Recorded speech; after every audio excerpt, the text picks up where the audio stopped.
շատ կուզեի լսել նոր երևացող քաղաքական ուժերից, առավել եւս հներից, թե ինչ են փոխելու Հայաստանի զարգացման համար ինչ ծրագրեր են մեջտեղ բերելու։ Այն որ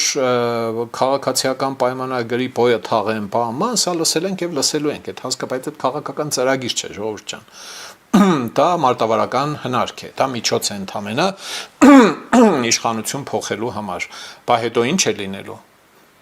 Հետո ինչ ծրագրեր եք իրականացնելու։ Լավ կլինի, որ եւ ՀԱԿ-ն է եւ մյուսներն են, ովքեր որ են, իհարկե ես որևէ հույս չունեմ բանից ինչ է Քոչարյանի ռեժիմից, Սերժ Սարգսյանի Դաշնակցությունը իր դեմքը վաղուց ցույց է տվել, ինձ համար բան չկա տեղ բացատրելու։ Մեր ձևովն է երևում թե ինչի է ընդունակ եւ ինչի ընդունակ չէ, շատ մեծ ընդհանրապես հույսեր չունեմ, ժողովուրդ։ Եթե եկուս մյուս օր զարմացա, կասեմ, որ այ հաճելիորեն զարմացրեցին։ Այն մյուս քաղաքական ուժերը, գործողներից եւ նախկիններից պրոկրեմլականներից զատ բան ունեք ասելու ընդհանրապես, ծրագրեր ունեք ներկայացնելու, թե որ գաք իշխանության ինչը ինչպես եք փոխելու։ Դրանք գոնե մշակեք ներկայացրեք, դնենք կարդանք, լսենք, հասկանանք, ժողովուրդ։ Սիրելի ժողովուրդ, խնդրում եմ լայքել եւ բաժանորդագրվել ալիքը։ Դրանով դուք կնպաստեք, որ հաղորդումներն ավելի շատ մարդ տեսնի։